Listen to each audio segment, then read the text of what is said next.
Hi guys, welcome back to my channel.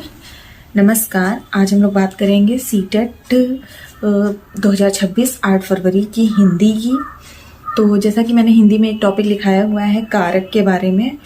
लिखाया क्या है, मैं अपने नोट्स से पढ़ाती हूँ क्योंकि मैं अकेले वीडियो बनाती हूँ तो मुझे थोड़ा बोर्ड मैंने मंगा लिया है। अब जैसे भी जल्दी हो सकेगा मैं उसको एक अच्छे तरह से सेट करके तो फिर उस पर पढ़ाने का ट्राई करूँगी। अकेले वीडियो बनाना बहुत मुश्किल होता है।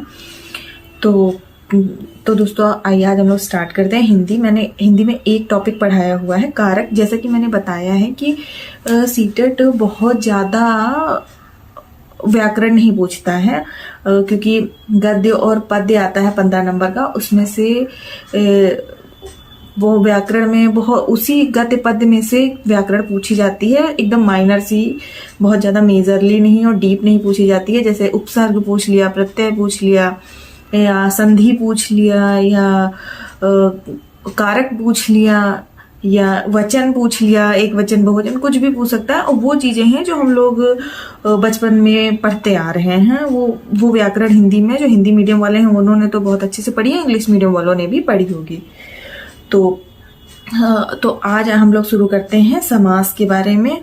कारक मैं पढ़ा चुकी हूँ, आप लोग देख लीजिएगा जाके। उसमें जो भी डाउट होगा, कुछ नहीं समझ में आएगा तो आप लोग मुझे मैसेज करिएगा, मैं समझा दूंगी दोबारा से। और आज स्टार्ट करते हैं समास। तो समास के बारे में चलिए हम लोग पढ़ते हैं। चलिए गाइस, हम लोग समास स्टार्ट करते हैं। आज समास 6 प्रकार के होते हैं। अव्ययी भाव समास, तत्पुरुष समास, नंबर 3 कर्मधारय समास, नंबर 4 बहुब्रीहि समास, नंबर 5 द्विगु समास, नंबर 6 द्वंद्व समास। समास का विलोम व्यास होता है गाइस। और अब चलिए अव्ययी भाव समास से स्टार्ट करते हैं। और ये समास का विलोम व्यास होता है, ये क्वेश्चन आया हुआ है यूपी टेक में, तो आप लोग देख लीजिए, सीटेट में भी आ सकता है। चलिए स्टार्ट करते हैं। पहला हम लोग स्टार्ट करते हैं अव्ययी भाव समास। अव्ययी भाव समास में होता है प्रथम पद अव्यय या प्रधान होता है तथा दूसरा पद संज्ञा होता है। प्रथम पद अव्यय होता है और दूसरा पद संज्ञा होता है।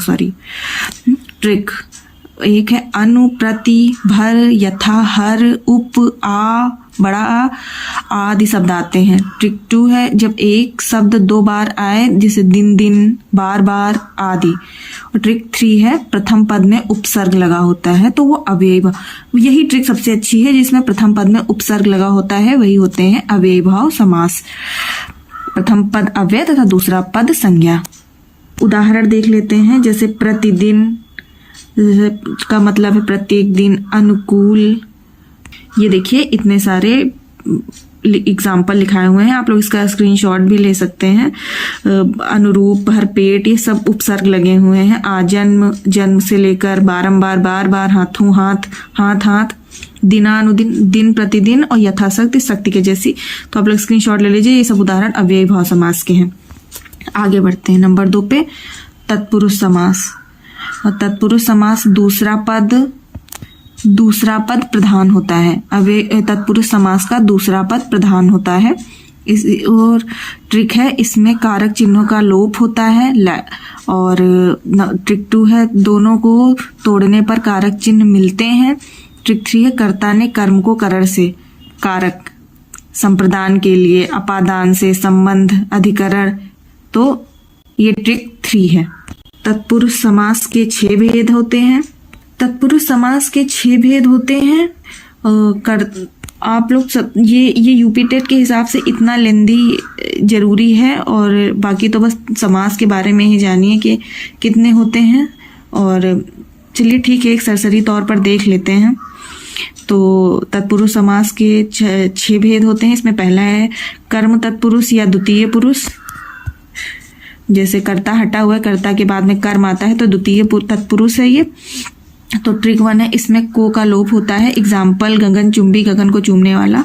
और उसके बाद में ETC जो भी है इसको आप स्क्रीनशॉट के रूप में ले लीजिए और इसको लिख लेना। ये यूपी टेट या अन्य कॉम्पिटिटिव एग्जाम के लिए आपके लिए जरूरी होगा। और जेब कतरा, जैसे जेब को कतरने वाला। अब आगे बढ़ते हैं। करण तत्पुरुष या तृतीय पुरुष। ट्रिक है से का लोप होता है, के द्वारा लोप। तो इसमें होता है सजीव द्वारा निर्जीव से लगता है। एग्जाम्पल करुणा पूर्व, करुणा से पूर्व। भयाकुल, भय से आकुल। रेखांकित, रेखा से अंकित। तो ये जो भी है आप लोग इसका स्क्रीनशॉट ले लेना है। तत्पुरुष समास का के 6 भेद का ये दूसरा रूप है। और अब आते हैं संप्रदान तत्पुरुष या चतुर्थी तत्पुरुष पे।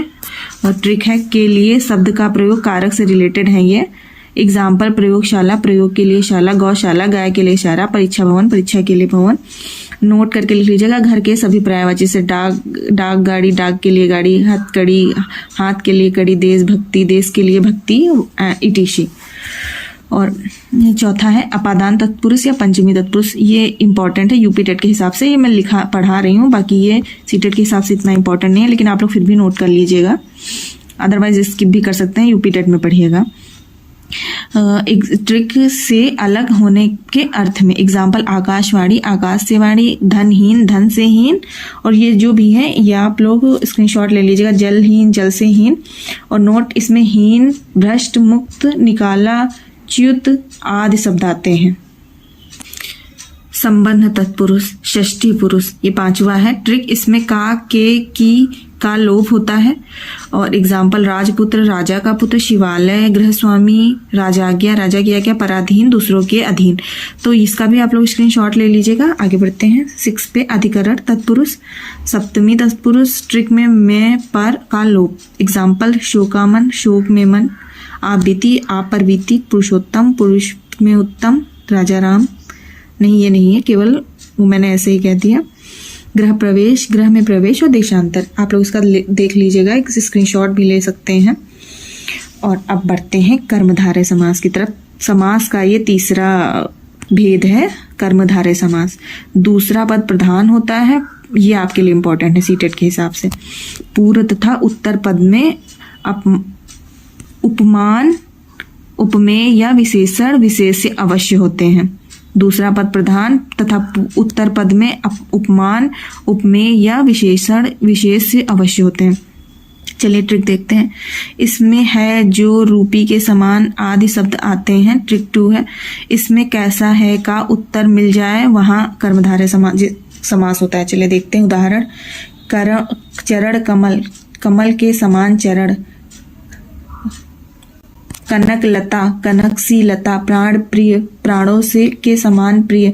ये जो भी है लौह पुरुष, लौह के समान पुरुष। ये पूरा स्क्रीनशॉट आप लोग ले लीजिएगा। ये कर्मधारय समास का एग्जाम्पल है। अब बढ़ते हैं चौथा है बहुब्रीहि समास। इसकी तरफ कोई भी पद प्रधान नहीं होता है, तीसरा ही अर्थ निकलता है, दोनों पद मिलकर अन्य देते हैं। बहुब्रीहि समास में सभी भगवानों के नाम आते हैं। ये एक ट्रिक है इसकी। ट्रिक 1 है, देखिए आगे ट्रिक। संख्या के साथ यदि शरीर के अंगों या पशुओं के नाम जोड़े जाते हैं वहां बहुब्रीहि समास होता है। उदाहरण 12 सिंघा, 12 सिंघों वाला अर्थात हिरण। दशानन 10 है आनंद जिसके अर्थात रावण। त्रिलोचन 3 है लोचन जिसके अर्थात शिव। ये बहुब्रीहि समास के अंतर्गत आता है। ट्रिक है इसमें 2 देवी देवताओं के पर्यायवाची बहुब्रीहि समास के अंतर्गत आते हैं। एग्जाम्पल मुरलीधर, मुरली की को धारण करने वाला अर्थात कृष्ण। खगेश, खगों के देवता अर्थात गरुड़। चंद्रमौली, चंद्रभाल शिव। युधिष्ठिर, युद्ध को जीतने वाला। और जो भी जलज, मृत्युंजय, मृत्यु को जीतने वाला। 12 सिंघा, चतुर्भुज विष्णु। ये सब बहुब्रीहि समास के उदाहरण हैं। देवी देवताओं के जितने भी नाम होते हैं वो बहुब्रीहि समास के अंतर्गत आते हैं। अब आते हैं चौथे पे, द्विगु समास पे। इसमें प्रथम पद संख्यावाची होता है और दूसरा पद प्रधान होता है। जैसे शताब्दी, 100 वर्षों का समूह। पखवाड़ा, 15 दिनों का समूह। दोपहर, चवन्नी। नवरात्रि, चौराहा। सतसई, ये त्रिकोण, चौमास। ये सारे जितने भी संख्यावाची शब्द हैं वो द्विगु समास के अंतर्गत आएंगे। अब ये छठा और लास्ट है द्वंद्व समास। इसकी ट्रिक है 9 के बाद संख्या आती है। इसमें दोनों पद प्रधान होते हैं। इसमें योजक चिन्ह लगे होते हैं। जहां भी योजक चिन्ह का नाम आएगा वहां पे द्वंद्व समास होगा।